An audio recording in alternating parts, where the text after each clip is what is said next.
crois que ça résume tellement la situation, hein.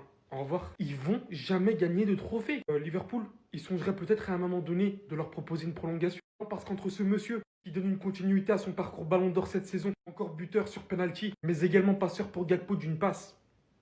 On en parlera aussi de cet homme incroyablement sous-coté. On n'entend pas beaucoup parler, hein. Et pourtant, il ne se cache jamais quand il faut se montrer présent. Se montre plus que décisif sur des buts très importants. Aujourd'hui, c'est lui qui montre le chemin de la petite remontada. 0 tir cadré pour Tottenham. Ils avaient une avance de 1-0. Ils avaient éventuellement à chercher à se mettre à l'abri. Mais tant que ce mec est là, aux côtés de Konaté encore, il n'y a rien à faire. Sans compter le fait qu'il vienne derrière atomiser l'équipe. Mettre sa tête pour le 4-0. Il y a un énorme respect à mettre à ces deux messieurs. On peut aussi parler du bon match de Szoboszlai et ce qu'il en suit. Mais dans tous les cas, il n'y a qu'une chose à retenir, c'est que Liverpool se qualifie en finale pour Newcastle et que Tottenham se montre encore une fois très décevant. Ils se sont littéralement fait malmener sur tous les secteurs du terrain. Liverpool se baladait dans leur défense comme jamais. Une équipe qui mène 1-0 ne peut pas venir chercher ça lors du match retour. C'est littéralement inacceptable. Elle continue tout simplement sur sa lignée. L'action qui résume le match, hein. Ce Liverpool-Tottenham, demi-finale de Carabao Cup, a tourné à l'humiliation totale. Virgil van Dijk a tellement mangé Richarlison en première mi-temps qu'il a été contraint de sortir. En vrai, plus sérieusement, que dire de ce match ? 4-0, victoire impeccable des Reds. On a senti une énorme maîtrise technique au milieu de terrain. Il y avait 15-0 à la mi-temps, mais on savait après avoir vu les 45 premières minutes que ça allait passer tout seul. Que dire de ces deux mecs ? Ils ont fait un match formidable. Salah, une passe décisive extérieure du pied, encore une fois, magnifique. Un but sur penalty, magnifique. Szoboszlai, mais qu'est-ce que tu es fort depuis un mois et demi. Qu'est-ce que tu es fort, ça me régale. Darwin Nunez, monstrueux. Gravenberch, monstrueux. Les entrants ont été très bons. Tout le monde a été bon. Bradley, tu nous fais presque oublier Trent. Son absence est totalement palliée par toi. Tes tacles agressifs. Tout le monde a été monstrueux. Up the Reds. Merci Gakpo aussi. Encore très bon en première mi-temps. Vous avez vraiment cru qu'on allait perdre contre une équipe qui a gagné autant de trophées que moi en professionnel? On va commencer par débriefer le match du Ballon d'Or 2025. Il vient de marquer un but, une passe D. On voit ça tout de suite. Donc le mec en détente, il se permet de faire une passe D de l'extérieur du pied. On dirait Quaresma directement sur Gakpo. Gakpo après, il a plus qu'à allumer les cages. Mais le plus impressionnant, c'est son penalty. Il a réussi à rendre un penalty beau. D'habitude, c'est ballot, tu mets ton penalty, on dit juste ouais bravo. Là, il te met une pleine lucarne, c'est un délire. Cet angle-là, carrément, c'est mieux. Regardez, tu peux pas la mettre mieux en lucarne. Même le commentateur, il a dit, il faudrait 3 gardiens pour l'arrêter. Et la vie de ma mère, il a raison.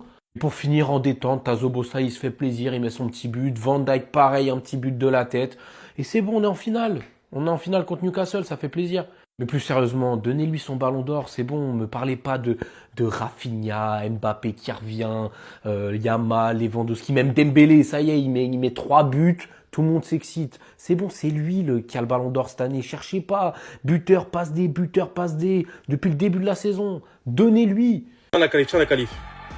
Vas-y, va là-bas. Ennemi à terre, hein. C'est comme ça, c'est tout les gars. Victoire 4-0 contre Tottenham à domicile. Dites-vous qu'il y a vraiment des supporters de Tottenham qui ont cru ne pas se faire gifler à Anfield. 4-0. Les gars, on est trop fort. Sur toutes les lignes.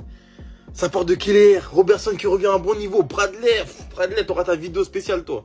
Konaté, Van Dijk solide, Van Dijk buteur en plus, milieu de terrain, Jones plutôt pas mal, avec un Gravenberch qui est comme d'habitude incroyable, mais c'est du jamais vu. Carrément il aurait pu marquer, il met le poteau, mais c'est du jamais vu.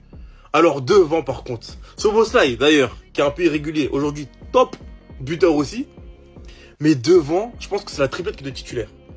Luis Diaz est un peu moins bien en ce moment. T'as Gakpo qui est pour moi le meilleur joueur depuis 2025 avec Salah en termes offensifs. C'est trop. Genre Gakpo il marque à tous les matchs, j'ai l'impression. Il marque tout le temps. Il est toujours décisif. Salah, un but, une passe D. Continue à parler. Continue dans le jeu. Là, est-ce que t'as guetté le match ce soir? Toi là. Qui est pour je sais pas qui là. T'as guetté le match ou pas? Je crois pas. Parce que si t'as guetté le match, tu peux pas l'ouvrir après ça. Oh, celui qui va me dire qu'il a mis juste un penalty, il a pas vu le match. Il a pas vu le match. Bref. Salah top, un but, une passe D, alors la passe D, alors là, bref. Gakpo top, Nunez qui marque pas, mais qui est très bon défensivement. Enfin, c'est bizarre de dire ça, hein. Mais il est trop important pour l'équipe en fait. Il marque pas, ouais, mais offensivement, c'est peut-être un charreau. Mais c'est un mec bien au fond, voilà. Il presse, il court, il fait les efforts, il est là. Il est là, on l'aime. Newcastle, on arrive pour le premier titre de la saison, à Wembley, avec Slot, avec tous mes gars sûrs sur le banc, des Elliott, des McAllister aujourd'hui, des Luis Diaz, on a tout le monde, Chiesa, on a tout le monde, les gars. On y va, on nage, on y va. Wembley, let's go, on s'attrape là-bas. Bam. Les mecs, je répète encore une fois, qui va arrêter Liverpool cette année? Non, parce que beaucoup de personnes disaient que Newcastle allait affronter Tottenham. Beaucoup ont même pensé que Tottenham allait gagner à Anfield. Et les mecs, je crois que vous avez pas encore capté, Liverpool cette année est juste imbattable. Mais si vous voulez toujours pas comprendre, regardez juste les stats. 4-0, 3,83 d'expected goal, 0,18. On va même pas continuer. On va plutôt parler de Salah, meilleur joueur du monde actuellement. Aujourd'hui, vous pouvez même pas dire qu'il a été transparent et qu'il a marqué qu'un penalty. Hein. Mais aujourd'hui, on peut clairement dire qu'il était sur tous les bons coups. Il était rapide, technique, il a même fait une passe D à Gakpo pour le premier but. Et que dire encore une fois du match de Gakpo? Il a eu un petit passage à vide en deuxième mi-temps, mais encore une fois, il a fait un match complet, il a marqué. Après, on peut parler du match de Darwin, beaucoup le critiquent, hein. Mais aujourd'hui, il a fait un très bon match, il était présent. Szoboszlai, j'ai déjà dit dans une vidéo, quand il joue comme ça, c'est l'un des meilleurs milieux de première ligue. Mais on en parle du match de Bradley aujourd'hui. Arnold, il peut partir au Real, les mecs, hein. Il est là, son remplaçant. Bête de match aujourd'hui, défensivement, offensivement. Enfin bref, on peut parler de tout le monde, on peut parler de Gravenberch, on peut parler de Van Dijk, de Konaté, ils ont tous fait un bon match. Le collectif était juste trop fort et ça permet Liverpool d'affronter Newcastle en finale de coupe.